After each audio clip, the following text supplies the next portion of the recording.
Bueno, otro de los temas de los cuales se habla y hemos analizado en repetidas oportunidades es el lawfare, ¿no? El lawfare que se ha hecho un lugar en la región directamente cuando se utiliza el sistema judicial, sabe usted, para generar algún tipo de cambios en materia política, cuando se lo utiliza también para eventualmente quitar del medio a aquellos que molestan en términos políticos. Bueno, hay muchas acepciones de lo que es el lawfare, pero al mismo tiempo la justicia, la verdad que hay una parte de la justicia que trabaja de forma incesante para tratar de averiguar qué fue lo que sucedió, sobre todo en los últimos 4 años en la República Argentina. Y qué sucedió también con la persecución al grupo Indalo, ¿no? Y hay información que me parece que es importante para compartir con todos ustedes de lo que viene siendo la investigación con respecto a la persecución al grupo Indalo. Y como pone aquí ámbito.com, Casación devolvió el expediente a Servini, bueno, Macri más complicado. La explicación: tras las denuncias realizadas por parte del abogado defensor Carlos Beraldi, por la maniobra que buscaba paralizar la causa de la persecución al grupo Indalo y por el mal desempeño también ante el Consejo de la Magistratura, esto es lo importante, el juez Eduardo Riggi remitió el expediente a la magistrada. La clave, el informe de Dajudecu sobre el entrecruzamiento de las llamadas de Macri y sus funcionarios, que me parece a mí que es el rasgo distintivo de todo esto, es decir, cómo el poder político, bueno, se entrecruzaba muchas veces con algunos funcionarios de carácter judicial, también cómo lo hacían con agentes orgánicos e inorgánicos de la AFI, usted lo recuerda perfectamente bien. Otras causas también hablan de este tema desde otro lugar, lo que se llamó la Mesa Judicial M, por ejemplo, que remite ineludiblemente al lawfare que yo le comentaba recién. Bueno, todo esto es materia de investigación y al mismo tiempo hay que seguirlo muy de cerca porque a veces se hacen algunas jugadas dentro del Poder Judicial que lo que buscan es empantanar la investigación. Y en este caso claramente lo que había era, por lo menos parece, la intención de hacerlo, hasta que de pronto hay un cambio que devuelve a su cauce lo que podría ser la investigación original. Para hablar de estos temas, para hablar un poquito de cómo se está repensando a la Argentina en estos términos, nosotros estamos en comunicación con el ex juez Rodolfo Canicova Corral. Doctor Canicova, ¿cómo le va? ¿Qué dice? Muy buenas tardes, Julián Guarino lo saluda. ¿Qué tal? ¿Cómo está, Guarino? Buenas tardes. Bueno, muy bien, muchas gracias por este contacto. Leí algunas definiciones suyas en numerosas entrevistas donde usted hacía mención al lawfare, ¿no? Y a lo preocupante de esto y a cómo se ha hecho un lugar en la Argentina en los últimos años. Sí, claro. Mire, yo estaba reflexionando en esto, Guarino, y sí, sé que hay un mecanismo por el cual se ha facilitado que algún organismo, sobre todo de apelación, se apropie de las investigaciones. Cualquier abogado que conozca, sobre todo los más viejos, que están más acostumbrados, digamos, a lo que es el sistema de la doble instancia, le va a decir que lo que yo le digo tiene razón. Es decir, la apelación de determinada medida que tiene que estar regulada en el código, so pretexto que se dice que cualquier cosa que cause gravamen, y no hay en una instrucción penal nada que no cause gravamen, un allanamiento, una detención, una indagatoria. Así que ese gravamen, por ese camino, se ha abierto las cámaras y se han arrogado facultades instructorias, al punto de ordenarle a los jueces determinadas medidas o conceder apelación sobre diligencias instructorias que no son apelables, por ejemplo el caso del que usted está hablando. Le doy otro caso que yo viví. Cuando yo tuve que resolver el amparo sobre el pacto con Irán, sí, el tema de Sidendi, y lo digo más fácil, la cuestión a decidir era si lo presentaba de una cuestión de amparo. Yo resolví que no era una cuestión de amparo, habían pasado 2 años y pico, no había ningún apuro, era una ley, etcétera, etcétera, que en su momento lo fundé. Esto se apeló. La Cámara debió decir, y digo debió decir, porque no lo dijo, sí, esta es una cuestión de amparo, vuelva al juez para que la resuelva, o apártenlo porque emitió opinión o lo que fuere. Y no, simplemente la Cámara, con voto del doctor Fara, recientemente reintegrado, dijo que este era un tema muy importante como para limitarlo a esto. Y ahí nomás arrancó con un voto donde terminó decretando la nulidad, que ni siquiera había sido apelada y no era materia. de juzgamiento en ese momento. Claro, claro. Este camino, que se ha usado en otras causas, donde la Cámara ha ordenado prácticamente al juez la detención o cosas por el estilo, ha sido la vía por la cual esta mesa de tres patas, como digo yo, que es los medios concentrados, la intervención del poder político en las cuestiones y algunos organismos judiciales que tergiversan el sistema.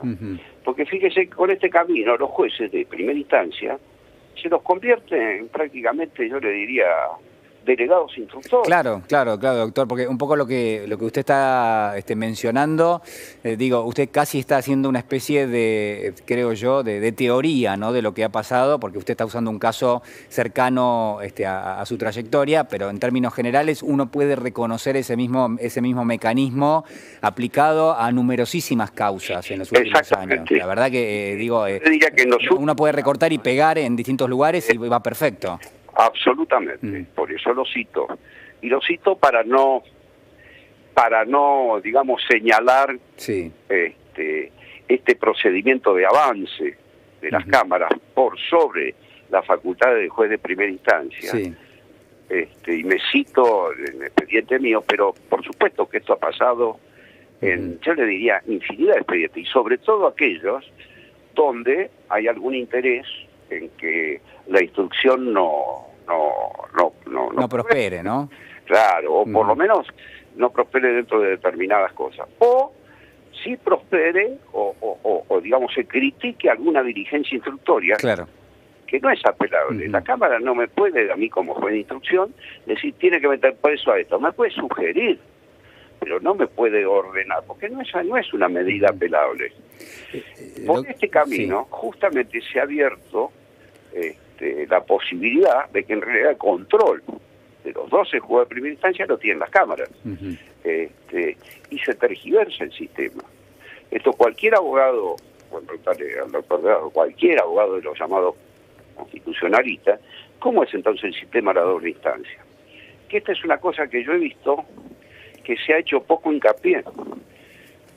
¿Cómo puede ser que yo ordene un entrecruzamiento de llamadas telefónicas, qué sé yo, se apele y el superior me pida el expediente, que es la vía, de hecho, para evitar que el expediente siga su curso? Claro. De hecho, está previsto en la ley que cuando se apela alguna cosa, va por vía de incidente, el juez forma un incidente y lo manda y sigue instruyendo. Claro, usted lo que dice es que cuando se pide el expediente es prácticamente una forma de atrasar la investigación como mínimo, digamos. Sí, o por lo menos de ponerle freezer como mínimo, y desde el punto de vista legal, es arrogarse facultades que las cámaras no tienen.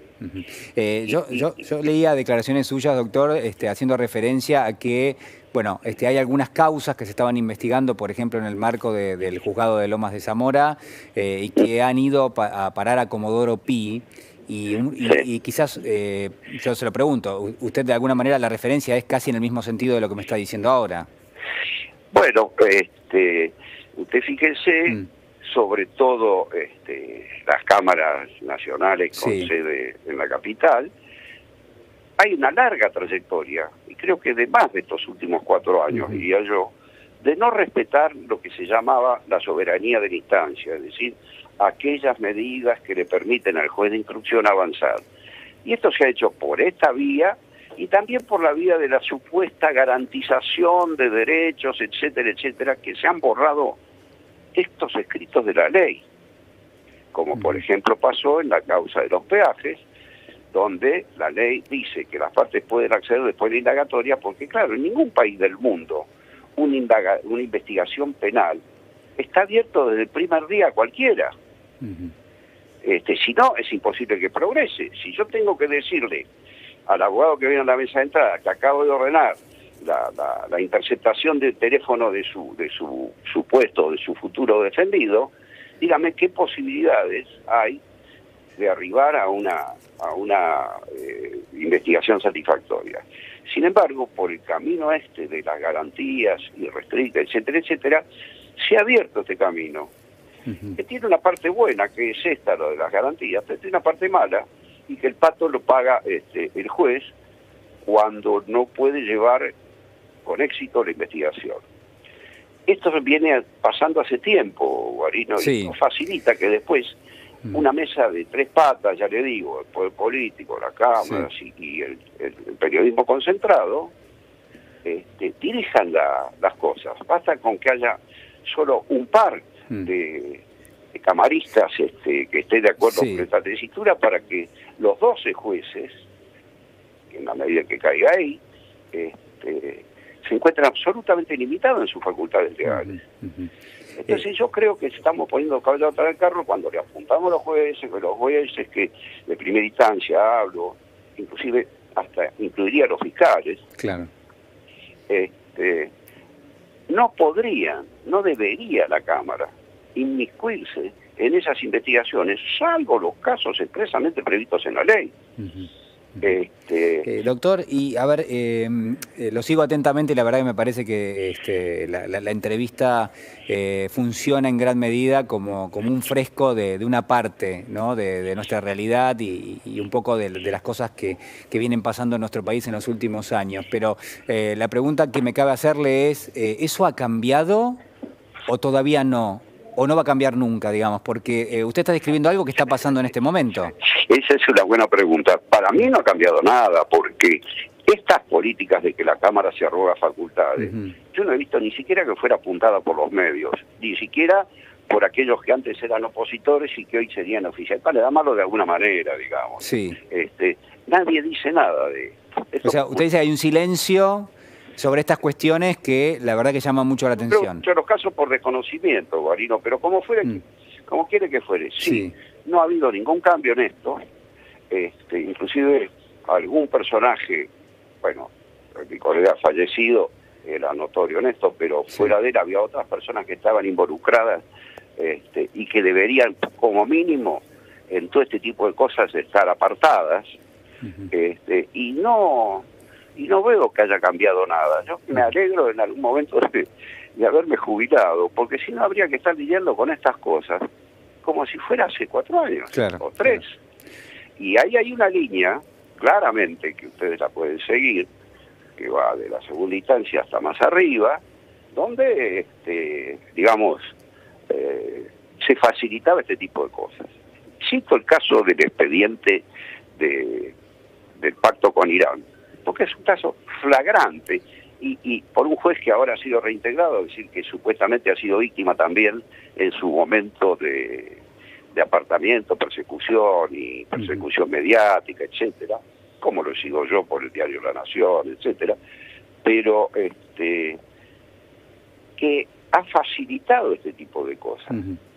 Se arrogan facultades, y bueno, un solo camarista votó, el otro adhirió, y buenas noches, Bariloche. 30 argumentos que volcó el juez de primera instancia y que el fiscal apoyó, 0. Doctor, la verdad que le agradezco mucho la comunicación, es muy valioso su aporte y por supuesto a disposición para que nuevamente para que podamos abordarlos. Medio larga la cosa mía, pero no, le agradezco y vale muchísimo, doctor, así que le mando un abrazo grande, que esté muy bien. Bueno, abrazo para usted, Guarín. Muchas gracias.